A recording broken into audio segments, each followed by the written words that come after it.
राधे राधे सभी को। मेरे दिन की शुरुआत हो चुकी है। सबसे पहले मैं ये बता दूं कि ये कल का मतलब 18 तारीख का व्लॉग है, जो आज 19 तारीख को आप तक पहुंचने वाला है। सो मॉर्निंग की शुरुआत हो गई थी। पापा जी जग गए थे, हर्ष जग गए थे, बट हस्बैंड अभी सोए हुए थे, तो हम तीनों के लिए चाय बना ली थी और मैंने अपनी चाय पी भी ली थी। सो मॉर्निंग की शुरुआत तो हो चुकी थी। और आज ना हमारे यहाँ तेल ख़त्म हो गया था और मैंने कल रात में भेजा था, मतलब कल हमने भेज दिया था सरसों, बट मिला नहीं वो रात में, क्योंकि हस्बैंड लेट से आए थे, तो वो लेके नहीं आए। और सुबह जब मैंने भेजा था हर्ष को, तो भी शॉप बंद थी, मतलब चक्की बंद थी। तो मैंने इसलिए सोचा कि चलो आज घी में ही सब्जी बना लेते हैं। वैसे तो घी में आलू भुना हुआ मुझे अच्छा लगता है, अब बाकी की सब्जी कैसी लगेगी पता नहीं। और आज हमारे लंच में था कुंदरू की सब्जी, रोटी और दाल चावल। तो मैंने सोचा था कि चलो देखते हैं आज कैसा लगता है, बट अच्छा था। घी में भी मतलब टेस्ट अच्छा लग रहा था, कोई ख़राब नहीं लग रहा था। और घी भी मैं घर पे ही बनाती हूँ, मलाई इकट्ठी करती रहती हूँ रेगुलर बेस पे। और जब इकट्ठा हो जाता है एक अमाउंट में, मेरा भगोना भर जाता है, तो फिर मैं उसको आराम से मथ के, कभी कभी मथ के निकाल लेती हूँ और कभी कभी डायरेक्ट मैं मलाई चढ़ा देती हूँ। तो अभी मेरा वो भगोना भी फिल ही होने वाला है, लगभग लगभग ये इतना हो चुका है। मेरी ये मलाई है, तो बस इसको मैं 1-2 दिन में इसका भी काम कर दूंगी, ताकि थोड़ा सा घी और इकट्ठा हो जाए। और इस तरह से बनाते रहो ना, तो घर का घी बना हुआ सही रहता है। मेरे यहाँ पे, मैं जब से अभी इधर प्रेगनेंसी मेरी चल रही है, शुरू हुई है, तब से मेरे हस्बैंड दूध ले आते हैं, क्योंकि मुझे कैल्शियम लेना होता है और कैल्शियम मैं दूध के साथ ही लेती हूँ। तो मॉर्निंग में 1 कप दूध ज़रूर रहता है मेरा। और इस टाइम तक कि खाना बन गया था, लगभग सब रेडी था, बस रोटी बनानी थी, जो जब सब लोग खाने के लिए बैठेंगे तो गरम गरम रोटी मैं सेक दूंगी। तो मैंने ये कल रात में कपड़े, कल जैसे मैंने कपड़े धुले थे, और पूरा दिन, क्योंकि बारिश हो रही है इस टाइम पे, यहाँ पे रेगुलर बारिश हो रही है, बहुत तेज़ बारिश भी नहीं हो रही है, और पूरा दिन ऐसे बूंदें पड़ती रहती हैं, तो हम कपड़े बाहर भी नहीं डाल सकते। तो मैंने पंखा चला के यहीं सोफ़े पे ही कपड़े डाल दिए थे, जो कि सुबह तक सूख गए थे, बट हाँ थोड़ा सा स्मेल कर रहे थे। मैं सोच रही हूँ इनमें सब में फ़िनाइल की गोली डाल के और रख दूँगी, ताकि ये स्मेल जो है वो इसकी चली जाए। तो अभी तो ये सारे कपड़े मैंने धुल के डाल दिए हैं, और थोड़े कपड़े हर्ष के थे जो रह गए थे। कल रात में लाइट चली गई थी शाम के टाइम में, जब मैं सुखा रही थी, और उसके बाद मैं फिर भूल गई लाइट आई तो मुझे अभी जब मैं कपड़े फ़ोल्ड कर रही थी तब मुझे याद आया था। तो वहाँ यहाँ पे मैं बार-बार हर्ष को वही बोल रही थी कि वो कपड़े तुम अपने ड्राई कर लो और ड्राई करके ले आके डाल दो, मतलब यहाँ पे। तो ये हर्ष यहाँ पे लेके आ गया था, और जब मैं ये वीडियो बना रही थी, एडिट कर रही थी, तब मैंने देखा कि ये भी मतलब इसने भी अपनी फ़ोटो और वीडियोस इस वीडियो में ली है। सो इसको पता नहीं था कि मेरा कैमरा ऑन है। जब इसे पता चला था तो ये बाद में कैमरे के सामने आया था। तो ये, उसके बाद में फिर जब सबके खाने का टाइम हो गया था, मैंने सारे कपड़े समेटे, और जो कपड़े नहीं सूखे थे उनको वापस से पलट पलट के डाल दिया था, कि अभी ये दोपहर तक तो सूख ही जाएंगे पक्का। और फिर उसके बाद में पापा जी को खाना दे दिया था, 10:30 बजे तक पापा जी ने भी खाना खा लिया था। यहाँ मेरे हस्बैंड खाना खा रहे थे, और मैं बैठे बैठे, मैं बैठी हुई थी, तो मुझे अचानक से क्रेविंग हुई कि मुझे समोसे खाने हैं। मेरी पूरी प्रेगनेंसी में मुझे 2 ही 3 चीज़ों की क्रेविंग होती है, जैसे कि समोसा हो गया, और ब्रेड। ब्रेड की क्रेविंग, मतलब ब्रेड की क्रेविंग किसे होती है मुझे नहीं पता, बट मुझे ब्रेड खाने का मन करता है मॉर्निंग में चाय के साथ में।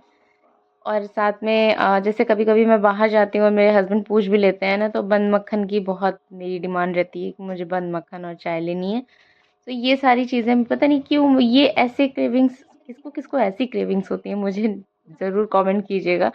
ये अजीब सी, मतलब मैंने सुना था कि किसी का चॉकलेट खाने का मन करता है, किसी का पिज़्ज़ा खाने का मन करता है, छोले भटूरे, और पता नहीं कौन कौन सी डिश खाने का मन करता है।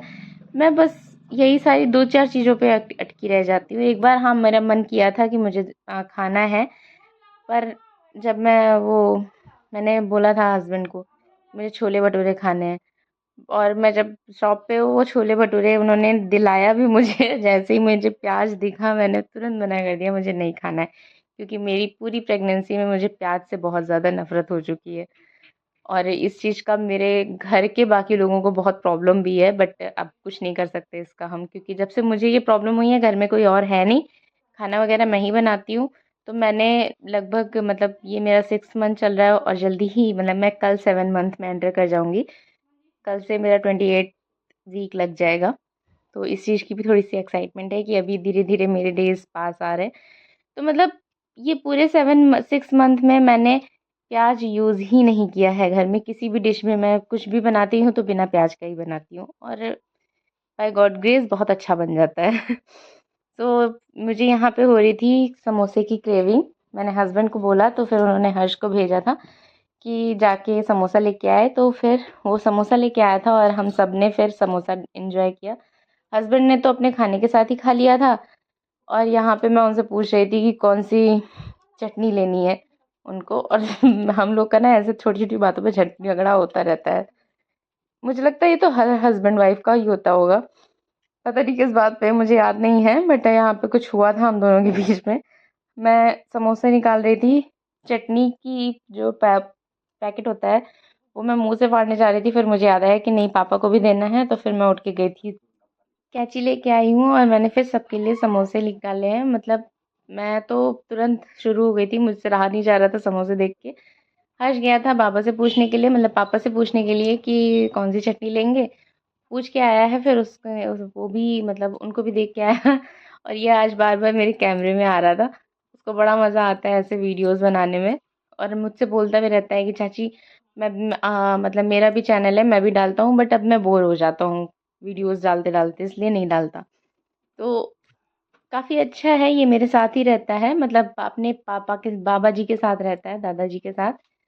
जब वो नहीं रहते हैं, अगर वो जेठानी की जी के यहाँ चले जाते हैं तो फिर ये अपने घर चला जाता है, वरना जब तक पिताजी मतलब पापा जी यहाँ रहते हैं तब तक वो हमारे साथ ही रहता है। तो अच्छा रहता है कि हाँ, घर में एक सपोर्ट रहता है। मुझे कोई भी ज़रूरत होती है और हस्बैंड के जाने के बाद में, तो ये मेरे काम सुन लेता है, कर देता है, तो मेरे लिए काफ़ी कन्वीनिएंट हो जाता है, काफ़ी अच्छा है मेरे लिए ये भी। और मैं भी थोड़े बहुत जो हो पाते हैं एफ़र्ट लगाती हूँ, वो कर देती हूँ। उसके बाद में आज पूरे दिन लाइट नहीं थी मेरे घर, यहाँ पे पूरा दिन लाइट नहीं थी। मैं बैठी हुई थी अपने रूम में, तो फिर मुझे समझ नहीं आ रहा था क्या करूँ। और मुझे याद आया कि मैंने जब इस बार छुट्टियों में दीदी लोग आए थे, तो मैंने उनको बोला था कि मतलब कुछ ऐसे सूती कपड़ा अगर पुराना पड़ा हो तो वो मुझे निकाल के दे दें। तो उन्होंने मेरी मम्मी के मतलब मेरी सास के ये पेटीकोट निकाल के दिए थे। तो मैं सोच रही थी कि इन पेटीकोट का मैं अभी लंगोट टाइप का बनाने का सोच रही थी, क्योंकि काफ़ी सॉफ्ट कपड़ा है, पहना हुआ है, यूज्ड है, तो ये भी अच्छा है। और दूसरी बात है कि ये मेरी बेबी के दादी की कुछ निशानी हो जाएगी उसके पास में, मतलब एक आशीर्वाद के तौर पे हो जाएगा। जैसे मेरी मम्मी भी ऐसे करती थी कि किसी बड़े बुजुर्ग के कपड़े से कपड़े बनाने बच्चे के लिए, कहते हैं ऐसा करना अच्छा होता है। और फिर मुझे यूज्ड कपड़ा मिल गया था, तो शुरू शुरू में नए नए कपड़े वैसे भी अवॉइड किए जाते हैं बच्चों को पहनाने के लिए।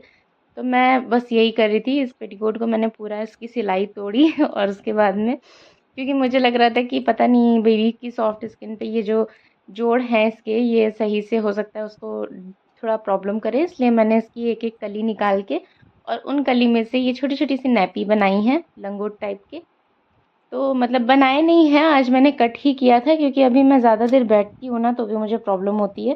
और मैं बैठ के इनको आधा घंटा लगा मुझे ये पूरा खोल के और फिर दोबारा से कट करने में, और शायद ऊपर ही ऊपर लगा होगा, आधे घंटे से ज़्यादा ही लगा होगा। पहले मैंने एक लेयर रख के देखा था, तो एक लेयर ऐसे डबल हो जाती है, तो वो काफ़ी थिन थी। बट जब मैंने ऐसे एक के ऊपर एक रख के और फिर उसको फ़ोल्ड किया ना, तो वो 4 लेयर हो गया था। तो मुझे लगता है ये 4 लेयर वाला जो है, मतलब भले नैपी कम बनेंगी एक पेटीकोट में, लेकिन 4 लेयर वाला ज़्यादा बेटर रहेगा, क्योंकि 1 से 2 बार की पी तो वो आसानी से होल्ड कर लेगा। और इन सारी चीज़ों से मैं बेबी के लिए एक डायपर फ्री मतलब एनवायरनमेंट भी क्रिएट कर सकती हूँ, क्योंकि मैं सोच रही हूँ कि मैं अपने बेबी को ज़्यादा डायपर यूज़ नहीं कराऊंगी। रैशेस की भी प्रॉब्लम रहती है और भी बहुत सारी प्रॉब्लम रहती हैं, और डॉक्टर्स भी मना ही करते हैं, मतलब मना तो नहीं करते हैं डायपर के लिए, बट हाँ ये ज़रूर बोलते हैं कि वो बच्चों को भी थोड़ा डायपर फ्री टाइम देना चाहिए। तो इसलिए मैंने सोचा कि चलो छोटी छोटी चीज़ें अभी से क्रिएट कर लेते हैं, जो मेरे आने वाले टाइम में काफ़ी कन्वीनियंट रहेंगी। क्योंकि अभी तो मैं जितना बैठ रही हूँ, मुझे लग रहा है मैं बेबी होने के बाद में मैं उतना बैठ भी नहीं पाऊँगी। उसके बाद में शाम के खाने की तैयारी हो गई थी, और आज मेरे बिने हुए चावल ख़त्म हो गए हैं, तो कल मुझे उनका भी इंतज़ाम करना पड़ेगा। बीन के रख लेती हूँ तो मेरे लिए बहुत आसान रहता है, बस मुझे निकाल के बनाना रहता है। और ख़ास करके मॉर्निंग के टाइम में जब हस्बैंड को ऑफ़िस जा मतलब शॉप पे जाना रहता है, तो उस टाइम पे मेरे लिए बहुत आसान हो जाता है कि जल्दी से चावल निकाल के चढ़ा दिया, उस टाइम बीनने मुझे नहीं बैठना पड़ता है। सो आज का मेरा पूरा दिन ऐसे ही गया है। लाइट थी नहीं तो मैं लाइट की वज़ह से भी बहुत परेशान थी। इन्वर्टर ने काफ़ी साथ दिया है, सो एक पंखा मेरा आराम से चल रहा था। मिलते हैं नेक्स्ट व्लॉग में। और अगर आपको मेरे व्लॉग पसंद आ रहे हैं तो प्लीज़ लाइक कर दीजिएगा। आपका लाइक, आपका सब्सक्राइब मेरा ना बहुत कॉन्फिडेंस बूस्ट कर देता है कि मैं सही जा रही हूँ। और अगर आपको लगता है कि मुझे कुछ सही करने की ज़रूरत है, कुछ इम्प्रूवमेंट करनी चाहिए अपने व्लॉग्स में, तो मुझे वो भी बता दीजिएगा। सो अगली व्लॉग में मैं अपने आप को और इम्प्रूव कर पाऊँ। मिलते हैं नेक्स्ट व्लॉग में, तब तक के लिए बाय बाय, राधे राधे।